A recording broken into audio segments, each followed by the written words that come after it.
નમસ્કાર, આપ જોઈ રહ્યા છો નેશન પ્લસ ન્યૂઝ. હું છું આપની સાથે હેતલ ભગત. છોટાઉદેપુરના બોડેલી તાલુકાના જોજવા ગામ પાસે ઓરસંગ નદી ઉપર બનાવવામાં આવેલ આડબંધ ઓવરફ્લો થયો છે. છોટાઉદેપુરના બોડેલી તાલુકાના જોજવા ગામ પાસે ઓરસંગ નદી ઉપર સિંચાઈ વિભાગ દ્વારા આડબંધ બનાવવામાં આવેલ છે. ચોમાસાની ઋતુમાં ઉપરવાસમાં ભારે વરસાદ થતા પહેલી વખત ઓરસંગ નદી બે કાંઠે વહી રહી છે, ત્યારે 500થી વધુ ગામોમાં પીવાના પાણીનું જળ સંકટ દૂર થયું છે, તો સિંચાઈના પાણી માટે પણ જોજવા આડબંધ ઓવરફ્લો થયો છે, જેને લઈને 30 ગામોને સિંચાઈનું પાણી મળશે.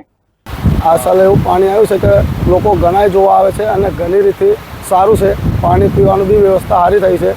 2 વર્ષ એવા તરસે બી મરેલા છે અમે, તો એવી તકલીફ આવી ગઈ હતી, પણ આ સાલ તો બહુ સરસ છે. અમે કાંઠે આ કાંઠે છે, 2 કાંઠે પાણી ચાલે છે. ના, નહીં જવાય. પહેલી વાર સિઝનમાં પાણી આવ્યું, કેવું લાગે તમને? પહેલી વાર આવ્યું. 5 વર્ષ પછી આ પાણી પાછું આવ્યું.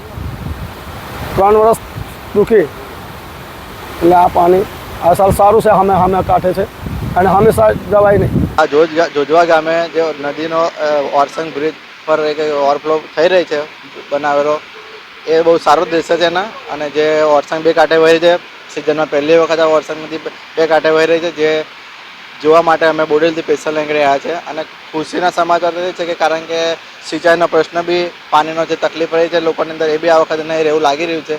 જે પાણીના પ્રશ્ન છે, ખેતરના પ્રશ્ન છે, એ બી સોલ્વ થઈ છે પાણીના માટે. આ આડબંધ રજવાડી શાસન વખતે બનાવવામાં આવ્યો હતો અને ઓવરફ્લો થતા લોકો તેને જોવા માટે આવી રહ્યા છે. હાલ 2 ફૂટ જેટલો આડબંધ ઓવરફ્લો થઈ રહ્યો છે. નદી 2 કાંઠે વહેતા ખેડૂતોમાં ખુશી વ્યાપી છે. બસ આ ખુશીનો માહોલ છે. જોજવા મુકામે ઓરસંગ 2 કાંઠે વહી રહી છે. એના લીધે ઉનાળામાં ખેડૂતોને પાણી મળી રહેશે, પીવાનું પાણી મળી રહેશે, ઢોરોને પાણી મળી રહેશે, અને અહીંના લોકો જે મચ્છી મારે છે એ લોકોને પણ રોજગારીની તક ચોમાસામાં ઊભી થઈ છે. એને ખુશીનો માહોલ છે. એ અમે જોવા આવ્યા છે બોડેલીથી. Rehan Patel, nation plus news, Chhota Udepur. સમાચારોના સતત અપડેટ મેળવવા માટે અમારી નેશન પ્લસ ન્યૂઝની યુટ્યુબ ચેનલને સબસ્ક્રાઇબ કરો, બેલ આઇકન દબાવો અને જોડાયેલા રહો ફેસબુક, ઇન્સ્ટાગ્રામ અને ટ્વિટર પર.